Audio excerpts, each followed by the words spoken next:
영손과 기도. 천미예수님, 예수 그리스도께서는 이렇게 탄생하셨다. 그분의 어머니 마리아가 요셉과 약혼하였는데 그들이 같이 살기 전에 마리아가 성령으로 말미암아 잉태한 사실이 드러났다.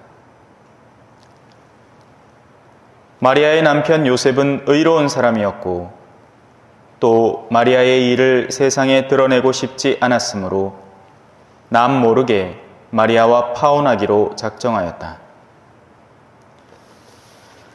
요셉이 그렇게 하기로 생각을 굳혔을 때 꿈에 주님의 천사가 나타나 말하였다. 다윗의 자손 요셉아, 두려워하지 말고 마리아를 아내로 맞아들여라. 그 몸에 잉태된 아기는 성령으로 말미암은 것이다. 마리아가 아들을 낳으리니 그 이름을 예수라고 하여라. 그분께서 당신 백성을 죄에서 구원하실 것이다. 주님께서 예언자를 통하여 하신 말씀이 이루어지려고 이 모든 일이 일어났다. 곧 보아라, 동정녀가 잉태하여 아들을 낳으리니 그 이름을 임마누엘이라고 하리라 하신 말씀이다. 임마누엘은 번역하면 하느님께서 우리와 함께 계시다는 뜻이다. 잠에서 깨어난 요셉은 주님의 천사가 명령한 대로 아내를 맞아들였다. 주님의 말씀입니다.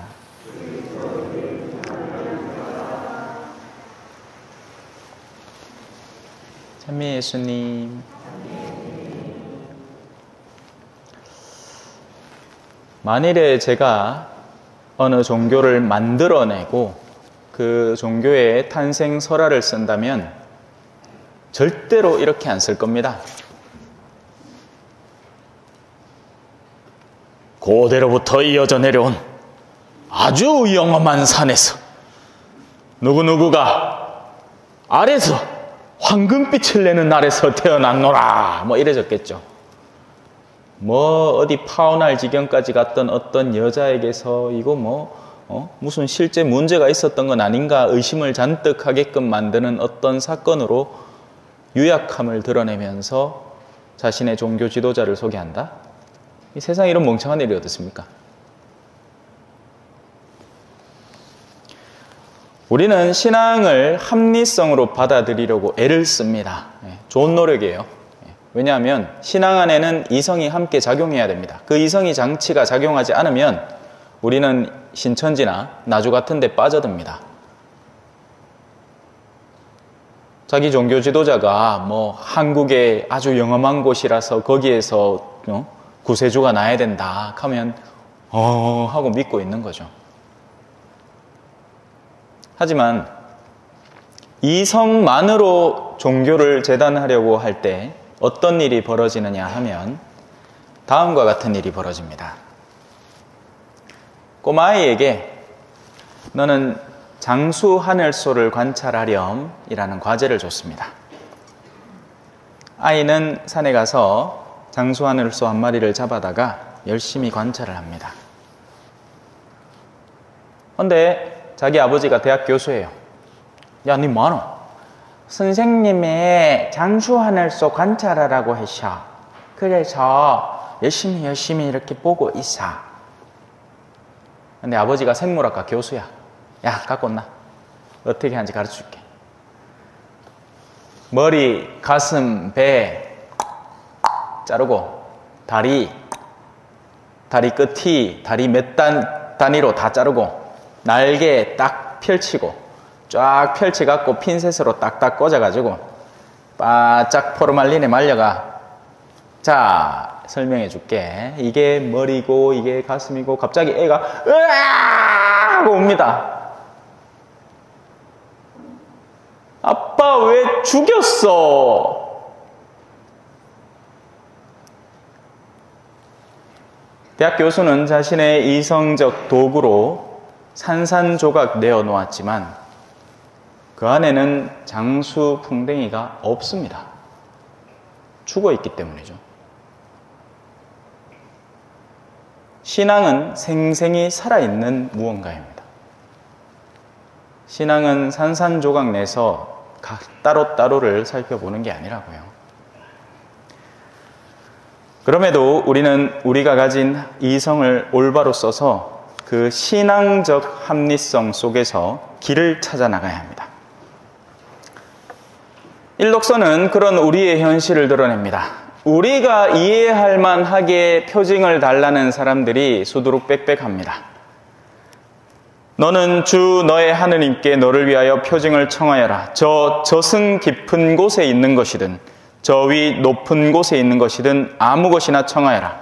하지만 아하즈라는 이 인물은 하느님이라는 분이 어떤 분인지를 인지하고 있었고 그래서 그분에게 무언가를 청한다는 것이 부당하다는 것을 알고 있었습니다. 그래서 저는 청하지 않겠습니다. 당신을 스스로 증명해라고 청을 드리는 것 자체가 당신을 시험하는 일이 됩니다. 그것이 곧 우리의 교만이 될 것이고 그리고 눈앞에 뻔히 보이는 당신 스스로를 마치 내가 없다는 듯이 부정하는 일이 될 것입니다. 보려는 사람은 실마리 하나만 보여줘도 그걸 이해하고요. 안 보려는 사람은 눈앞에 생생히 드러내줘도 거기에서 의심할 구석을 찾죠. 사람의 마음이 그렇습니다. 왜 그런 속담이 있죠. 사람이 마음이 굳으면 바늘 하나 안 들어간다고 그러죠. 그래서 하느님께서 당신이 몸소 우리를 위한 표징을 주시겠다 약속을 하십니다. 젊은 여인이 잉태하여 아들을 낳고 그 이름을 임마누엘이라 할 것입니다. 자, 여기에서 복음으로 점프해서 넘어가도록 하죠. 요셉이라는 인물은 독특한 인물입니다. 하느님은 공연히 성가정의 각 구성원들을 아무나 고르신 게 아니었어요. 요셉은 의로운 사람이었습니다. 그런데 이 의로움에 대해서는 생각을 잘해야 되죠.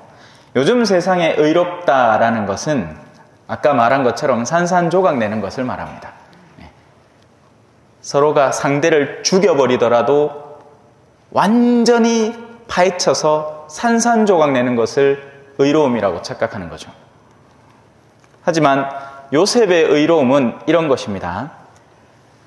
마리아의 일을 세상에 드러내고 싶지 않아서 남몰래 파혼만 하는 겁니다. 왜냐하면 지금의 요셉의 결정으로서는 그 길이 가장 의로운 일이기 때문이에요.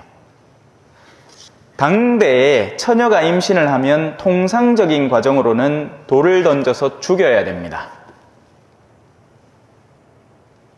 지금 약혼하기로 해놨는데 혼인 날짜 얼마 안 남겨놓고는 배가 남산만한 거예요. 그러면 이거 씹어 죽여도 성치 않을 일입니다. 요즘 이란에서 일어나는 일들 보세요. 여성 히잡 쓰는 거 반대했다고 사람들을 사형시키고 있습니다. 그 반대 시위에 가담했다고. 오늘도 한 영상 하나를 보고 왔는데 한 청년이 내가 죽을 때 내 장지에서 울지 마라. 오히려 기뻐해달라 하니까 아버지가 그 아들 무덤 위에서 생일 케이크를 들고 노래에 맞춰서 막 춤을 춥니다. 통상적으로는 이제 이슬람권 사람들은 코란을 읊겠죠. 하지만 그거 하지 마라. 참 슬픈 장면이었습니다.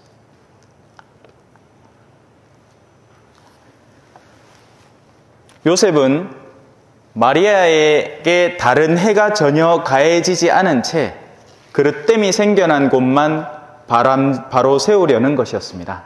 그래서 파혼이라는 조치는 하되 마리아가 전혀 그 밖에 해를 입지 않도록 나머지 영역에서는 입을 꾹 다문 채 남몰래 그 일을 추진하려고 했던 것이죠.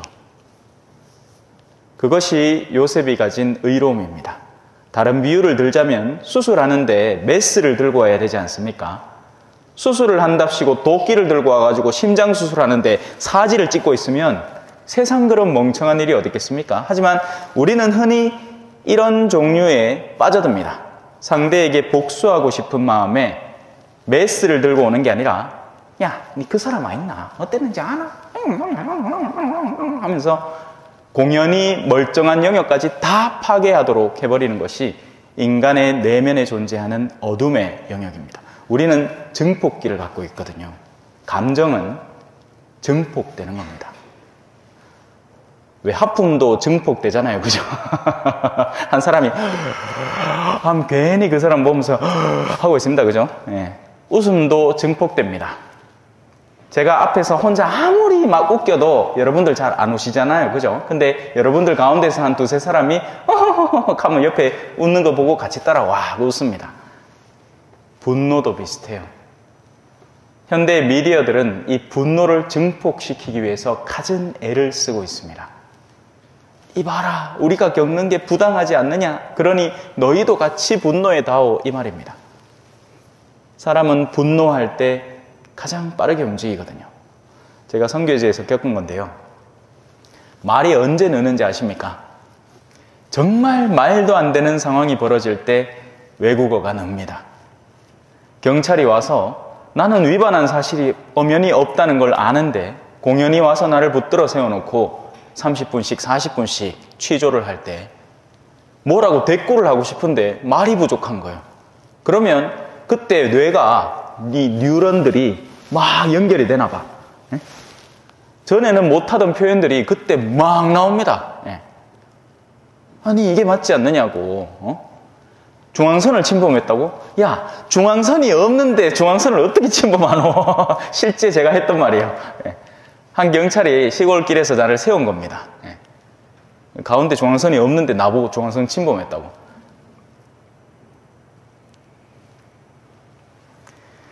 그렇게 요셉은 그 작정을 품고 있었습니다. 그리고는 하느님은 요셉에게 다가오죠. 그러나 이때도 마찬가지입니다. 우리 왜 꿈 꿨다고 막 복권 사고 하잖아요. 그죠? 돼지 꿈 꿨다고 복권 사고, 꿈에 무슨 숫자 봤다고 복권 사고. 왜? 우리는 온통 돈 벌고 싶은 욕구가 가득하니까 모든 꿈들을 돈이라는 중심으로 해석을 해버리는 겁니다. 그래서 만약에 요셉이 꾼 꿈을 우리가 꿨더라면 뭔 짓이고? 와, 나한테 천사가 왔어. 아, 복권 사란 얘기구나 하고는 저 편의점 가고 벽권 하나 사올 거예요. 예. 모든 것을 돈으로 해석해버리는 거죠. 왜냐하면 돈에 물든 마음이니까 세상에 보이는 모든 것이 돈으로, 심지어는 부모도 돈으로 보입니다. 그죠? 나한테 득이 되나 안 되나? 예전에는 부모님을 당연히 섬기는 분으로 알고 있었는데 이제는 여러분 더 이상 그런 거 기대하면 안 됩니다. 요즘 젊은 세대들은 바뀌었어요.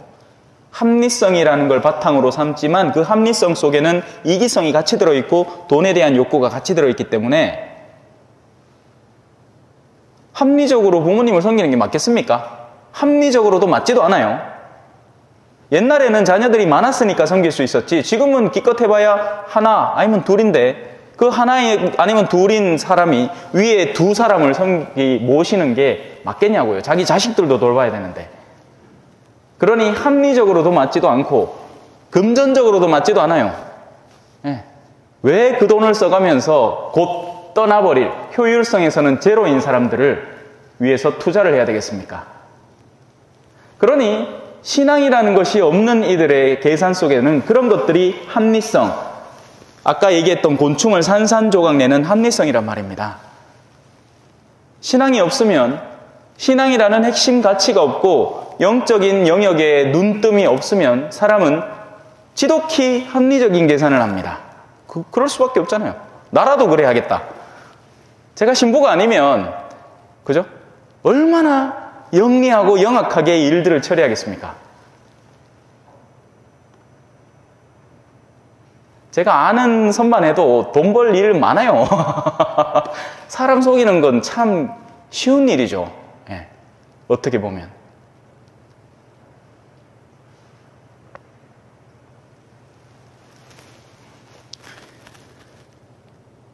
다윗의 자손 요셉아, 두려워하지 말고 마리아를 아내로 맞아들여라. 그 몸에 잉태된 아기는 성령으로 말미암은 것이다.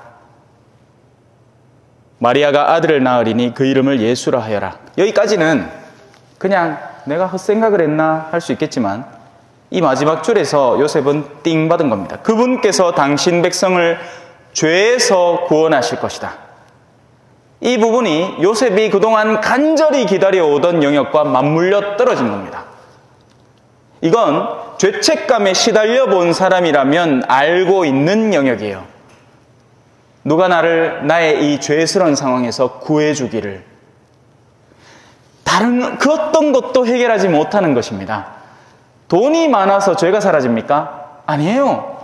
돈이 많아서 아무리 쾌락에 젖어들어봐야, 아무리 술을 미친 듯이 마셔봐야 다음날 깨어나면 나의 죄책은 고스란히 남아있는 겁니다. 누군가가 이 죄를 영원의 차원에서 그걸 끊어줄 수 있는 분이 과감하게 끊어주지 않으면 해소되지 않는 영역이란 말이에요. 그래서 제가 일부러 기다렸어요. 마지막 한 분까지 성사를 보시도록. 시간이 이미 지난 건 알고 있었습니다. 몰라서 그냥 그러고 있었던 게 아니에요. 왜냐하면 오늘 이렇게 성사 안 보면 다시 안 돌아올 사람들이 수두룩 빽빽하기 때문입니다. 오늘 총 개수를 세어보니까 15명 봤더라고요. 월척 건진 거지, 그죠?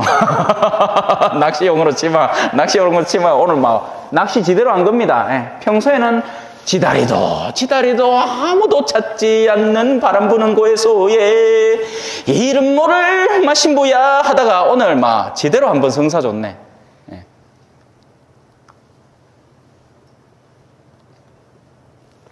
요셉은 알고 있었습니다. 요셉은 신실한 사람이었고 하나님께서 우리에게 어떤 약속을 남겨놓았는지 알고 있었던 거예요. 그래서 오늘 제가 일부러 1독서를 읽고 바로 이쪽으로 점핑해서 온 거죠. 1독서. 보십시오. 젊은 여인이 잉태하여 아들을 낳고 그 이름을 임마누엘이라 할 것입니다. 오늘 꿈의 내용. 보아라, 동정녀가 잉태하여 아들을 낳으리니 그 이름을 임마누엘이라 하리라. 그분께서는 당신 백성을 죄에서 구원하실 분, 인간이 도저히 도와줄 수 없는 어떤 영역, 심리학의 도움을 아무리 받아도 영혼 저 깊은 곳에 죄책을 지워줄 수는 없기 때문에 우리는 구세주가 필요한 겁니다. 대림의 시기는 여전히 회개의 시기입니다. 끊고 새롭게 시작할 필요가 있어요. 여러분들이 밑에 있는 그 작은 줄 하나만 제대로만 끊고 나면 여러분의 영혼이 가지고 있는 그 자체의 이 가벼움으로 서서히 떠오르기 시작하게 됩니다. 왜? 풍선 있잖아요, 그죠? 지나가버린 어린 시절엔 풍선을 타고 날아가는 예쁜 꿈도 꾸었지 하는 그 풍선처럼 밑에 줄만 끊으면 풍선은 위로 날아오르기 시작합니다. 그러면 그동안 하늘에 쌓여있던 스모그도 사라지고 높이 높이 오르면서 더 맑은 영역을 향유할 수 있게 돼요. 그러면 모든 것들이 더 뚜렷하게 보인다는 말입니다. 지난 시절에 내가 왜 그렇게 쾌락에 탐닉했었는지, 왜 그렇게 나의 마음은 어둠에 사로잡혀 있었고 거짓에 물들어 있었는지 높이 올라가 보면 비로소 보이는 것들이 있습니다. 이제 한 주 남았습니다. 예수님 오실 거예요. 아기 예수님. 얼마나 귀엽겠어요, 그죠? 예수님 뻥실뻥실하게 막 뻘되게 막 몰랑몰랑하여 쪽쪽 땡기면 막 희한할기라. 그 귀여운 아기 예수님을 우리 마음에 모시려면 우리 마음을 깨끗하게 단장해 두셔야 됩니다. 이제 일주일 남았으니 그 일주일도 잘 활용하셔서 비록 오늘 성사를 또 보셨지만 보통은 그렇습니다. 성사를 보고 나면 또 떠오르는 무언가들이 있어요. 언제든지 찾아오시면 제가 미사 전에 드리고 있을 테니까 오셔서 이 용서의 은혜를 만끽하셨으면 좋겠습니다. 아멘. 찬미 예수님, 겸손과 기도.